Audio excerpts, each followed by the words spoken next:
Welcome to the LDA Podcast, a series by the Learning Disabilities Association of America. Our podcast is dedicated to exploring topics of interest to educators, individuals with learning disabilities, parents, and professionals to work towards our goal of creating a more equitable world. Hi, everyone. Welcome to the LDA Podcast. I'm here today with Carrie Banks. She's a supervising librarian with the Brooklyn Public Library. Carrie, thank you so much for being here with us. Thank you for having me. So could you tell us a little bit about yourself? Sure. I grew up in Pittsburgh, where you're based. When I was 16, I was diagnosed with dyslexia and dysgraphia, which explains so much of my life. It was a real relief. But that was a very long time ago, and it was unusual, and people really didn't know what to do with it from there going forward. And I don't know why, but I've had all kinds of grew up with family members with disabilities. It was just sort of always a part of my life. There's a saying in the disability community, disability is natural. And that was certainly how I grew up. But when I went to library school, I became a children's librarian because it sort of pulled together all of the interests in different aspects of my life. And then I worked as a librarian for a while, and then I found this little teeny tiny program in Brooklyn, which I was at the time with the New York Public Library, called the Child's Place for Special Needs. And it was basically a preschool program for children with disabilities. And I fell in love with the program. And when the job opened up, I applied for it and went into the interview with newspaper articles about some of the work I'd done on Staten Island, including starting a deaf story hour and bringing National Theater for the Deaf to Staten Island and some other things. And I said, well, this is my job, so here's why. That was my interview. And I've been here ever since, and that was in 1997, and I really enjoyed it. That's fantastic. So could you tell us a little bit more about the Inclusive Services Program that's going on at the Brooklyn Public Library? Yes, Brooklyn Public Library. We have 3 of them in New York City. Okay. Brooklyn Public Library, well, we have 3 library systems in New York City. Brooklyn Public Library has over 60 locations in Brooklyn. Gotcha. So that little small program, Child's Place for Children with Special Needs, is now Inclusive Services. We have a sort of center at one of our branches and now 5 satellite sites. And we do inclusive programming. So all of our programs are designed to meet the needs of children and youth with disabilities, but they are all open to children with and without disabilities. We use disabilities very consciously. Too many of the euphemisms they go in and out of favor. There's sometimes, many of the ones I grew up with or even used early in my career are now offensive, like special needs. And I find in talking to adults with disabilities that's what they use. That's what they want to use. So we go with disabilities. So the programs are designed to meet the needs of people with children with disabilities, but open to everybody for so many reasons. But it kind of goes like this. We have a program called Read and Play, and that's for babies, birth to age 5. And I sell it to funders sometimes as a job readiness program.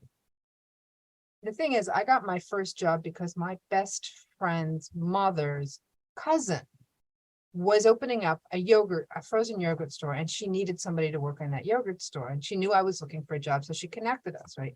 So it was through those friendships and neighborhood connections that I got my first job. Kids with disabilities, particularly in a large city like New York, don't always have the opportunity to make those connections, right?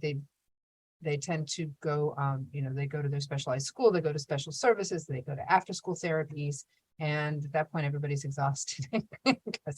So I wanted to create, and we have created, neighborhood programs where kids can just come together and be kids together and get to know each other. And that leads to those kinds of connections with the community as opposed to the isolation we sometimes see. So that's why it's a job program for 5-year-olds. And we do programs from children and youth birth through up to age 22 when they age out of the school system. And then we have some things for those young adults too, all along that same model, from those early storytime programs to makerspace programs, which I think are really, really important, particularly for people like me with learning disabilities who sometimes are hands-on learners rather than, so we want to provide that opportunity. We've done sewing programs. We've done dissection programs. We dissected squids. And we had a virtual option for kids who didn't have much, but who had issues with fine and gross motor skills so that they could do it on their iPads. And like that. So we do the makerspace programs, we do adaptive gaming programs. We've done sensory friendly movie nights. We do sensory friendly concerts 4 or 5 times a year. We work with schools, self-contained classrooms, as well as inclusive classrooms, but really mostly the self-contained classrooms because they don't have the same opportunities, again, in the community that some of those inclusive classrooms have. We have internship programs for young adults with and without disabilities. We've had lots of interns with learning disabilities. We've had lots of interns with ADHD and also autistic interns, interns who use wheelchairs or just, and these are, again, young adults who are building up their resumes in the way that typically developing young adults, it sort of comes naturally, but there aren't nearly as many options for young adults with disabilities like that. Definitely. I really like how it starts with the community that a lot of times individuals with disabilities don't necessarily have the opportunity. It has to start with the community. That's important to all. That's in the long run, that's what gives us joy and pleasure in life. Having friends. Having friends is the strongest predictor of longevity. And if you're not doing that when you're young, it's harder to do as adults. So definitely. Well, and has your experience with dyslexia and dysgraphia impacted the way that you approach the inclusive services program? Absolutely, yeah. From day one, when I was in library school, I didn't want to take 2 cataloging classes that were required at the time. Now you only have to take 1. It's not fair. I didn't want to take the 2 of them at the same time because I knew they were going to be difficult for me. And I went to the head of the department. The head of the department was out that week, and the person who had to sign off on my course selection was the assistant or interim head.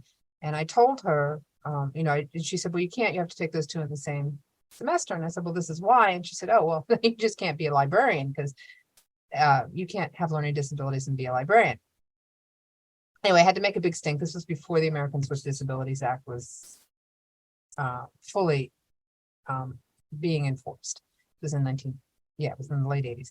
So, I had to make a big stink and whatever else. And of course I graduated and I did pretty well.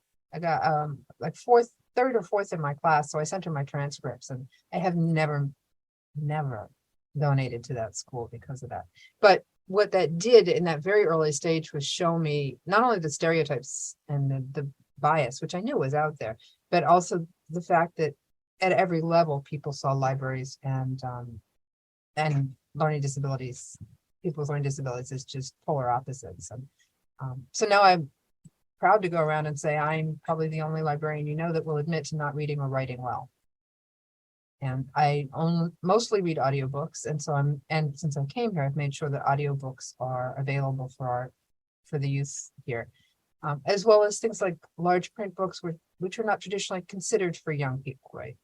But for those teens with learning disabilities, sometimes it works well for them. We were the first department to really have graphic novels in a big way and graphic formats, and that for the same reason. Those visual supports can be useful to some people with dyslexia. So it's informed that almost everything I've done here, not consciously though. It's not like I think about, what would work for me, but it's just like, this is, because we were also here looking at all types of disabilities, right? So yeah, it informs just about everything I do. I'm really good at working a crowd in a way that sometimes librarians aren't. And I always think back to, being the class clown in school and, the sort of research out there about people with learning disabilities. That's a way to compensate. That's a skill that we develop because we don't have, we struggle with the other ones. So I mentioned I'm an audiobook reader. I'm a voracious reader and I always have been. I'm also a writer. I have 3 published books, lots of articles, and I'm working on my 4th book right now. So I'm the writer who can't write and the reader who can read. Right. No, that's awesome. Just it goes to show, there's not necessarily limits. There aren't, but there are supports in the community and supports from schools, and I'm technology dependent. Yeah. Well, and to talk a little bit more about those supports, what are some of those services that public libraries can offer that can be helpful to somebody with a learning disability? I think the first thing is it's not a service, it's a way of looking at everything that we do, and we need to be looking at it through a universal design and a universal design for learning lens. We have traditionally, like the rest of the world, designed our programs for the 60% of people who sort of function typically in the way that we expect them to function, and whatever that means. And the other 40% are left out, right? The statistics vary, right? But between 12 and 21% of people have a learning disability. For children with all types of disabilities, we think 1 in 5 have a disability. And over the lifetime, we know it'll be 1 in 4 people. So what does it mean to not design for those people, right? It means that we're losing out on a huge audience. We're losing out on political support. We're losing out on monetary support, but mostly we're just discriminating against a huge swath of people. So we need to be thinking more about that as a profession, and looking at things like universal design and universal design for learning, right? So we're doing a book discussion. Libraries do more than book discussions, but that's what people often come back to. So we're doing a book discussion. Well, the book that we're offering for discussion, how many formats is it available in? Is it available in audio? Is there a graphic version of it with original text? Is there a Braille version? Those are all, is there a large print version? Those are all really important things. Is the ebook compatible with screen reading technology? So, we have to be, and here at the library for many years, we've looked at our summer reading lists that way, right? And not all of them meet all those criteria, but we make sure that we say, okay, we know these and these books are available in these other formats, so that we're not just limiting our youth to, the print format, which is critical. So, and then in the format of our book discussion, right, are we letting people, are we like all sitting around and only talking to each other, right? Are we letting people express themselves by drawing, with pictures, by signing, or by writing or typing, however it works for them? We're making sure that we're including communicators of all types. So taking that sort of, again, universal design for learning, you're going to get tired of hearing me say that, approach it, and it with all of our programs. And are they sensory friendly? I hope that you can't hear this, but there is an air conditioner going in the background here, and it's kind of quiet for an air conditioner, but every once in a while it catches my attention. But I know some of the kids I work with, if they were here, right, and they heard that, that's all they would hear. So making sure that we're offering sensory tools in our libraries. We have here what we call sensory zone kits, and they have things like noise canceling headphones and fidgets, and loosely based on my basket of fidgets on my desk. So noise canceling, baseball caps that will block the overhead glare, whatever fidgets work for people. My favorite fidget are universal fidget are chenille sticks, pipe cleaners, because they work for just about everybody, and if they don't work for them the way they are, they'll make them into something that works, and they're cheap. That's true. So yeah, are we meeting those sensory needs? Are we making sure that we're offering things in multiple ways, multiple formats? And then are we integrating that into the services that we're putting out there? And I think that's important too, because sometimes libraries have gotten much better at outreach, but sometimes we talk about outreach and we talk about what the libraries are doing, but how often are we also asking the questions, what do you want? What are we not doing? What do you want us to be doing? And that's the critical question for any librarian or any library. Absolutely. No, I like how it filters into everything, not just a separate program that focuses on disability. It infiltrates every part of the library and make everything inclusive. Just to follow up, if a library wanted to make a new inclusivity program similar to the inclusive services program, what does that take? What sort of planning, what sort of resources? It takes training and research. There's lots of it available. There's Syracuse University has something called Project Enable, where they offer free online training on inclusive library services, essentially for all types of libraries, and it's really good. And so even if if you're doing this on a shoestring budget or less, starting someplace like that, and there are more and more books on the subject, including mine, and the American Library Association has some resources and some interest groups that work around these issues. So the first and least expensive is to reach out to the free places like Project Enable and the American Library Association if you're a member. But then it's also working with groups like Learning Disability Association and Down Syndrome Association, Autistic Self-Advocacy Network, but looking at what other organizations are doing and how we can incorporate their best practices. Going to their trainings, I send new staff here at Inclusive Services, I send them to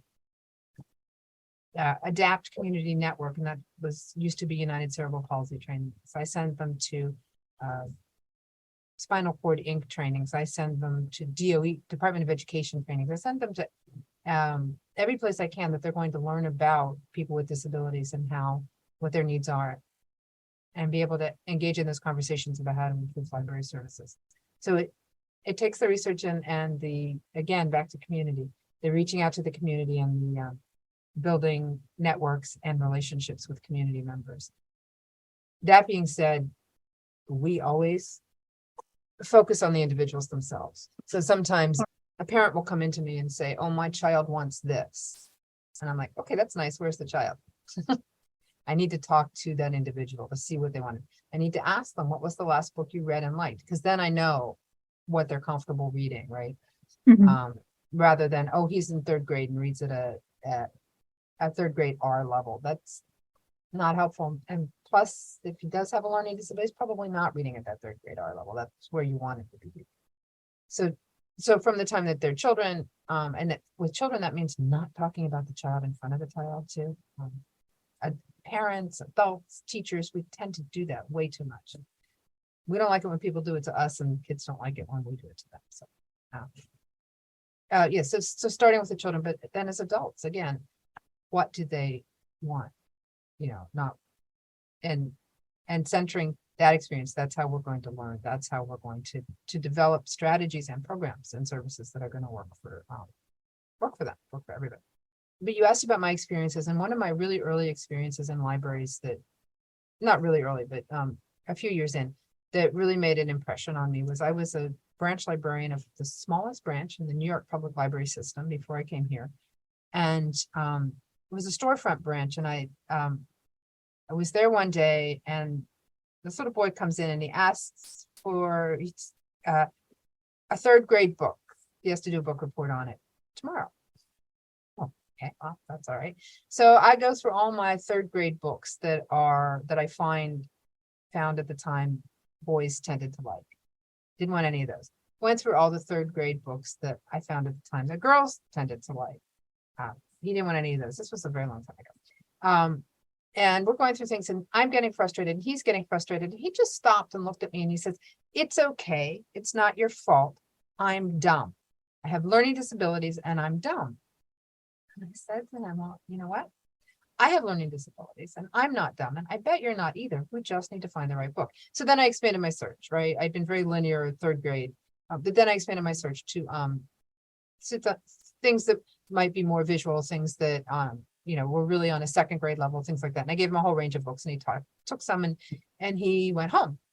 Then he came back at 5 minutes before closing, and he was doing that thing, how where kids, like, they pull on their parents' sleeve to lead them places. He was tugging on his mother, bringing her into the library, and she said, she's the one, she has learning disabilities and she's not stupid. And it just broke my heart, the message that this child was getting, that he was stupid, wherever that was coming from. They knew that he had learning disabilities. He'd been diagnosed. And he clearly wasn't getting the support he needed because he was still dumb. But that really made me see where we could make a difference. And one of the things that we do is to make sure we're providing opportunities for kids to have success. So we do a fair amount of arts programming. We do a lot of not visual arts, but fine arts program, arts and crafts, sculptures, drawing, puppet making, gardening, right? Again, those hands-on activities that are going to give success to our kids who don't necessarily have it in other venues. Definitely. So how can organizations like LDA be a partner to libraries, either whether it's through spreading information about their services or everything that they offer? What can we be doing? Going to the library and talking to the librarians, the library staff, adult services, children's services, let them know that you're out there, what services you offer, and look for those places where you overlap, right? For where you can connect. And of course, yes, please do offer to share our information out there because we need that, right? And it's hard to reach communities sometimes. But yeah, just that personal connection. I'm a big believer in that's what makes things work. I'd rather meet someone in person than get a text from, get a notification from LinkedIn. But yeah, and then, this is who we are. This is what we do. We can do this with you. We can offer a workshop on learning disabilities for your families. We could we host one of our meetings here and you could tell them about the library and what services you have. We have these wonderful services and resources. Take a look. And where you do have free materials, share them with the libraries. Or offer to share them with the libraries, because sometimes we can't always use everything, but yeah. Right. And then invite us where you are, right, to your meetings, even if they're not happening at the library, if they're happening off-site, if they're virtual, invite us to your conferences. It's good. I love good conference, especially if there's a swimming pool involved. So that's, again, it's just making those connections and seeing what both sides need and finding that synergy. Definitely. Well, and Brooklyn Public Library is an LDA member. So Yes. Could you tell us a little bit about how you utilize that membership? All those things I just said. Yeah. I look at the resources. I refer people often to LDA. We don't, New York City no longer has a local chapter. We haven't had for quite some time now. And our state chapter is very busy upstate. So I'm often referring people directly to LDA National for resources and support. So, the websites and the helplines that you've had in the past. So yeah, that's one way we use it. And I know I could do that without being a member, but it helps me keep up on what's going on and sort of the research in the field sometimes. And knowing the what resources are out there. I think it's really, really important. And as librarians, that's our job, right? So that's mostly how we use it. Yeah. But we share information about events, only share information about events that have sliding scales or are free. So we don't do as much of that as I'd like to, but we do some of it. No, that sounds good. We appreciate that. So just one more question to wrap up. What do you wish that more people knew about libraries, or is there something maybe that I didn't ask that you wanted to include and talk about? The thing that I wish people knew about libraries is we're not all about books, right?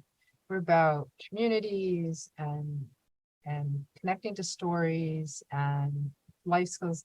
Libraries, Brooklyn Public Library, for example, offers English language learning. We offer conversation groups in other languages. We offer job, support in job training, job searches. We do some job training. We have a partnership with Bard College where you can get an associate's degree for free. We have reentry services for people who are coming out of carceral situations and back into society. We have a televisiting program where children can visit with their incarcerated parents through a video chat and read and share books together, maintain those connections. We have services for new immigrants. We have legal services. We have service, we have programs for people who are unhoused. We have a cycle project, which introduces information to the community about menstruation. And we have a shelf at a couple of our libraries now, but mostly at our central library, that has free period projects for children, for youth who can't afford them, right? Or for non-binary youth who don't want to go to the drugstore and pick up a product that looks like it's not appropriate for them. So, I mean, we just do so much more than you would ever imagine. Oh, and yeah, we do story times, and we circulate books and movies, and in person and online. And Thomas the Tank came to the library. I met Thomas the Tank in person. So, when you think about libraries, please think about more than books. So we do everything but lunch, right? And over the summer, some of our libraries even do lunch by partnering with our schools and offering school lunches at libraries. That's fantastic. Yeah, like you said, it's very community based. It's very much about what individual people need, and you're there to fill that need. Yeah. The first we have to know about it, so come and tell us. Absolutely. Yeah, that's a great place to start. Well, Carrie, thank you so much for being on the show with us. And thank you so much for talking about how important public libraries are and how they can be resources to individuals with LD. Thank you for asking, Lauren. I really appreciate it.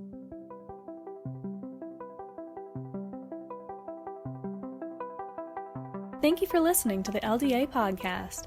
To learn more about LDA and to get valuable resources and support, visit ldaamerica.org.